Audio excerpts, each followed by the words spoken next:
এই যে বিষয়টি প্রফেসর আসিফ নজরুল আপনার কাছে যেতে চাই যে প্রফেসর আসিফ নজরুল আপনি অনেক দিন ধরেই বাংলাদেশে আলোচিত একজনের মধ্যে থাকলে বুদ্ধিজীবী হিসাবে পরামর্শদাতা হিসেবে অ্যাক্টিভিস্ট হিসেবে থাকলেও আপনি আসলে এখন সরকারে আছেন, আপনি মন্ত্রিত্ব কেমন উপভোগ করছেন?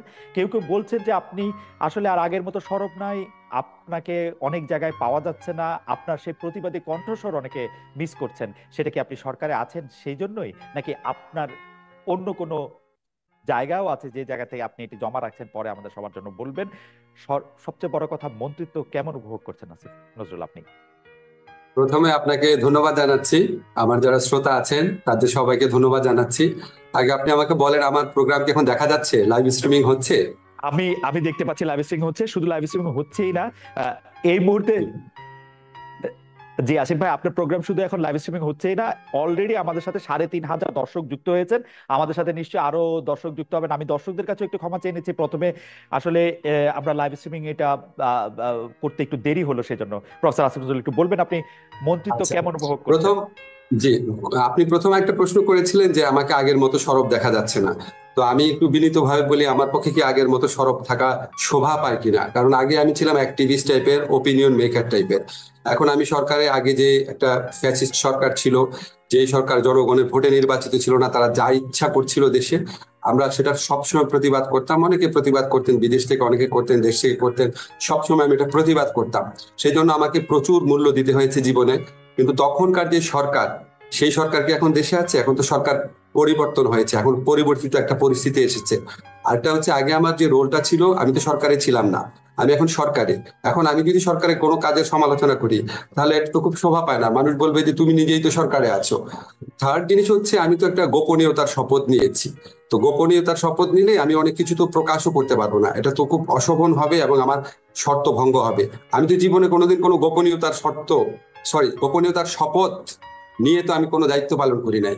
ফলে আমার জন্য তো এটা সম্পূর্ণ নতুন অভিজ্ঞতা। আমার সবসময় মাথায় রাখতে হয় অনেক কিছু, আমাকে ইনফরমেশন যেটা সরকারের সুষ্ঠু পরিচালনার স্বার্থে আমি সেটা প্রকাশ করতে পারি না।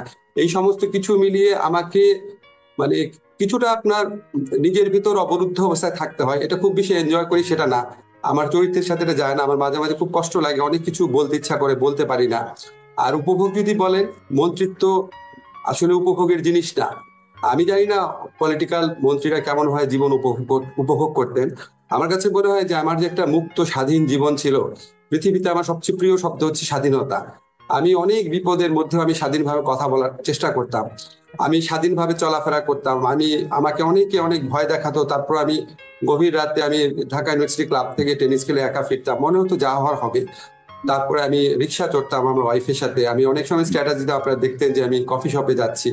এখন আমাকে অনেক কিছু বিবেচনা করে চলতে হয়, আমাকে অনেক অনেক বেশি কাজ করতে হয়, অনেক বেশি। এবং খালেদ, সবচেয়ে অসহনীয় যেটা, এমনও হয় যে ধরেন আমি হয়তো 4-5 ঘন্টা জাস্ট একটা চেয়ারে বসে কাজ করছি, বা 3 ঘন্টা কন্টিনিউয়াস মানুষের কথা শুনছি। আমার জীবনে এগুলি খুব নতুন অভিজ্ঞতা এবং একদমই আনন্দদায়ক না। তবে একটা আনন্দই শুধু আছে, যখন কিছু করতে পারি, একটা মানুষেরও যদি উপকার করতে পারি, একটা ভালো সিদ্ধান্ত যদি নিতে পারি, তখন ভালো লাগে। এই আনন্দর সাথে কোনো কিছু তুলনা হয় না।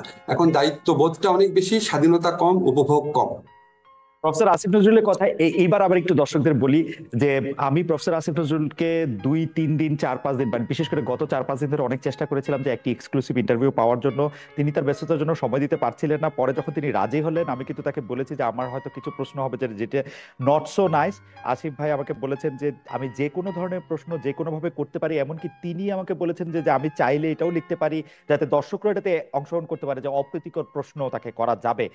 আসিফ ভাই, সেই জন্য আপনাকে আলাদা করে আবারও ধন্যবাদ দিই। তো সবচেয়ে অপ্রীতিকর প্রশ্ন যেটি এই মুহূর্তে আপনাদের দর্শকরা সবচেয়ে বেশি করতে চাচ্ছেন, সেটি হচ্ছে যে 500 টন ইলিশ যখন রপ্তানি হয়েছিল ভারতে, তখন আপনি বলেছিলেন যে কেন এই ইলিশ রপ্তানি করা হবে। এইবার দেখা যাচ্ছে আপনাদের সরকার 3,000 টন ইলিশ রপ্তানি করছে, এর কারণ যদি আমাদের বলেন। আরেকটা বিষয় বলে রাখি, প্রফেসর আসিফ নজরুল আপনি আসবেন শুনে অনেকে আমাদেরকে প্রশ্ন পাঠিয়েছেন, সুতরাং আমাদের অনেক প্রশ্ন আছে। আপনি যদি একটু সবগুলি বিষয়ে যদি আপনি একটু সংক্ষিপ্ত আকারে একটু জি, বলেন জি, যে জি, আপনারা 3,000 টন ইলিশ রপ্তানি করছেন, এটি কেন? জি। আমি প্রথমে আপনাকে বলি, আমি ইলিশ রপ্তানির যে স্ট্যাটাসটা দিয়েছিলাম তখন আমি উপদেষ্টা ছিলাম না। আর 3,000 টনের ব্যাপারটা আমি আপনাকে একটু ক্ল্যারিফাই করি। সেটা হচ্ছে, আমাদের এই গত বছর, আমি একদম পরিসংখ্যান নিয়ে এসেছি যাতে কোনো মিসআন্ডারস্ট্যান্ডিং না হয়। গত বছর 3,950 টন ইলিশ রফতানির সর্বোচ্চ অনুমোদন দেওয়া হয়েছিল। প্রকৃত রফতানি হয়েছিল 802 টন। এই বছর তার চেয়ে কম ইলিশ রফতানির অনুমোদন দেওয়া হয়েছে 3000 টন। অ্যাকচুয়াল রপ্তানি কত হবে সেটা আপনি at the end of the day দেখেন। কাজে আপনি যদি পরিসংখ্যানে তুলনা করেন তাহলে 3950 টনের সাথে 3000 টনের তুলনা করতে হবে। আর 500 টন আমি যে স্ট্যাটাসটা দিয়েছিলাম এটা দ্বিতীয় ফেজে 500 টন রপ্তানি করার কথা বলা হয়েছিল, কিন্তু গত বছর আসলে প্রকৃত রপ্তানি হয়েছিল 802 টন। এটা পত্র পত্রিকায় প্রকাশিত রিপোর্ট, আপনারা প্রথম আলোর রিপোর্ট আপনারা পরীক্ষা করে দেখতে পারেন। এখন আপনার যখন আমি ইলিশ মাছের ইয়েটা দিয়েছিলাম, আমি ওখানে কি বলেছিলাম ভালো করে খেয়াল করেন। 500 টন ইলিশ কেন পাঠানো হচ্ছে? ভারতকে খুশি করার জন্য, যারা আমাদেরকে পানি দেয় না, যারা আমাদেরকে সীমান্তে হত্যা করে, যারা আমাদের সাথে আপনার অবমাননাকর মন্তব্য করে, এরকম। তো আমার কনটেক্সটটা ছিল, আপনি যদি ভালো মতো মেসেজটা দেখেন, আপনি যদি ভারতের সাথে মর্যাদাপূর্ণ সম্পর্ক থাকে, বন্ধুত্বপূর্ণ সম্পর্ক থাকে, ওই বন্ধুত্বপূর্ণ সম্পর্কের আলোকে, ভারসাম্যমূলক সম্পর্কের আলোকে আপনি ইলিশ রফতানি করেন না কি করেন সেখানে মানুষের অত মাথা ব্যথা থাকতো না। আপনি এমন একটা দেশ, তখন প্রতিটা নিয়ত ভারতের যে সমস্ত পদক্ষেপে সরকারের নতজানমূলক দৃষ্টিভঙ্গি ছিল, সীমান্তে মানুষ মারা যাচ্ছে, আর বাংলাদেশ সরকারের সাফল্য ছিল যে ওই লাশটা নিয়ে আসছে, সেটা তাদের সাফল্য। মানুষ মারা যাচ্ছে সেটাকে সরকার সমর্থন করতো, তৎকালীন শেখ হাসিনা সরকার বলতো আমাদের লোকরা অপরাধ করে যায় দেখে মারা যায়, আমরা পানি পাচ্ছি না সেটার কোনো প্রতিবাদ করতো না ঠিক মতো, অথচ আমাদের পানি ফেনী নদীর পানি দিয়ে দিচ্ছে, আমাদের এখানে ভিতর দিয়ে ট্রানজিট নিয়ে যাচ্ছে। আমি নেপাল আর ভুটানের সাথে সামান্য ট্রানজিট পাচ্ছি না। দিনের পর দিন ভারতের যারা শাসক আছে আমাদের দেশ সম্পর্কে অত্যন্ত অবমাননাকর অপমানজনক উক্তি করত, আমাদের মন বিষিয়ে থাকতো সব সময়। তো আমার কনটেক্সটে ছিল এইরকম একটা কান্ট্রিকে সারাক্ষণ আমাদের দেশের প্রধানমন্ত্রী বলতে থাকতে, আপনার খেয়াল আছে নিশ্চয়ই, তৎকালীন প্রধানমন্ত্রী, যে ভারতকে যা দিয়েছি কখনো ভারত সেটা ভুলতে পারবে না। তখন আমাদের মনে প্রশ্ন আসতো, এটা কি আপনার পৈতৃক সম্পত্তি নাকি, আপনি যা ইচ্ছা দিবেন? কাজে তখন মনে তো অপ্রকাশ্য অনেক জিনিসও আছে। তো ওই কনটেক্সটে আমি বলতাম যে আপনি এমন একটা দেশকে এই জিনিসগুলা দিচ্ছেন, যেই দেশ আমার বর্ডারে এটা মানে প্রতিবাদ করেন না, পানি চান না, এই চান না, ইত্যাদি।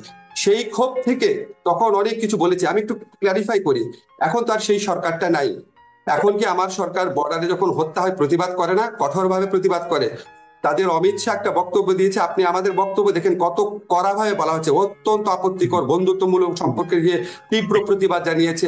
আমাদের যিনি চিফ প্রধান উপদেষ্টা আছেন উনি ভারত সম্পর্কে কিভাবে কথা বলেন, আমি আমার প্রথম আলো ইন্টারভিউতে ভারত সম্পর্কে কিভাবে কথা বলেছি। এবং এখনকার কনটেক্সটে আপনি যদি বলেন, আমি একটু ক্লিয়ার করি আপনাকে, এই 500 টন ইলিশ রপ্তানি প্রক্রিয়া তো আমি যদি ছিলাম না, এটা হচ্ছে কনসার্ন মিনিস্ট্রির সাথে আলাপ করে বা কনসার্ন মিনিস্ট্রির সাথে কথা বলে করা হয়েছে। তারপরে যখন আমার নিজের কাছে মনে হচ্ছে কেন দেওয়া হচ্ছে, আপনি কি যুক্তিগুলো শুনতে চান? এইটার পিছনে যে কি কি কথা আমি শুনেছি আমি নিজে ইনভেস্টিগেট করে। আমার মনে হয় যে সেই যুক্তিগুলি আমরা নিশ্চয়ই শুনবো। আমি মাঝখানে একটু কথা বলে নিই এবং অনেকগুলি বিষয় নিয়ে যেটা আমাদের কথা বলতে হবে। প্রফেসর আসিফ নজরুল, এটি একদম পরিষ্কার যে গত সরকারের সময় গত সরকার ভারতের প্রতি একটি নতজানু ভূমিকা দেখিয়েছিল। সারাক্ষণই তারা মানে যাই হোক ভারতের কথা যদি এরকম ভাবে বলাও যায়, ভারতের কথা উঠতো এবং বসতো, এরকম একটা পরিস্থিতিও তারা সৃষ্টি করেছিল। কিন্তু ভারত কিন্তু এই সরকার চেঞ্জ হওয়ার সাথে সাথে চেঞ্জ হয় নাই, আপনারা চেঞ্জ হয়েছেন, ভারত ভারতের আগের মতোই আছে। তার মানে আপনারা কিছু কড়া কথা বলছেন, ইলিশও দিচ্ছেন। গত সরকার কড়া কথা বলতো না, ইলিশ দিত, আপনারা কড়া কথা বলছেন, ইলিশ দিতেন। এটা কি একটা সিম্বলিক যে আপনারা ভারতের সাথে একই রকম সম্পর্ক রাখবেন, শুধু কিছু কড়া কথা মাঝখানে বলবেন? ব্যাপারটা কি এরকম? নো, নো, আমি যতটুকু বুঝতে পেরেছি, আমি যখন এই ব্যাপারটা ইনভেস্টিগেট করেছি তখন কতগুলা কথা বলা হয়েছে, এগুলো কিন্তু আমার কথা না, আমি মানে রপ্তানির পেছনে কথাগুলো শুনতে চেয়েছি। তখন একটা কথা বলা হয়েছে যে আমি যেটা যেটা ইনভেস্টিগেট করে বা জিজ্ঞেস করে জেনেছি, সেটা হচ্ছে আমাদের ছাত্র জনতার যে বিপ্লব হয়েছিল, এই বিপ্লবে পশ্চিমবঙ্গের মানুষের সমর্থন ছিল। তারা আমাদের ওখানকার দূতাবাসের সামনে কর্মসূচি পালন করেছে। পশ্চিমবঙ্গের যে মুখ্যমন্ত্রী ছিল তিনি অত্যন্ত কড়া ভাষায় আমাদের তৎকালীন প্রধানমন্ত্রীর সমালোচনা করেছিলেন এবং এটা নিয়ে একটা টানাপোড়েনের সৃষ্টি হয়েছিল। এবং আমাদের এই ইলিশটা প্রধানত পশ্চিমবঙ্গের মানুষের জন্য যাচ্ছে, এগুলি কিন্তু আমার যুক্তি না, আমি যেসব কথা শুনেছি। আরেকটা কথা বলা হয়েছে, মোট যে ইলিশ রপ্তানি করা হচ্ছে সেটা হচ্ছে 0.29%। এগুলি অন্য পক্ষের কথা। এবং সবচেয়ে বড় যে কথাটা বলা হয়েছে, ভারতের সাথে আমরা সম্পর্ক মানে রিঅ্যালাইনমেন্ট করতে যাচ্ছি, আমরা একটা ভারসাম্যমূলক সম্পর্ক প্রতিষ্ঠা করার দিকে যাচ্ছি। সেখানে আমাদের জন্য অত্যন্ত জরুরি বিষয় হচ্ছে আদানির বিদ্যুৎ কেন্দ্র, রামপাল কেন্দ্র, আমার বর্ডার কিলিং। সেখানে আমি একটা অপেক্ষাকৃত লঘু বিষয়ে দূতাবাসের সামনে কর্মসূচি পালন করেছে। পশ্চিমবঙ্গের যে মুখ্যমন্ত্রী ছিল তিনি অত্যন্ত কড়া ভাষায় আমাদের তৎকালীন প্রধানমন্ত্রীর সমালোচনা করেছিলেন এবং এটা নিয়ে একটা টানাপোড়েনের সৃষ্টি হয়েছিল।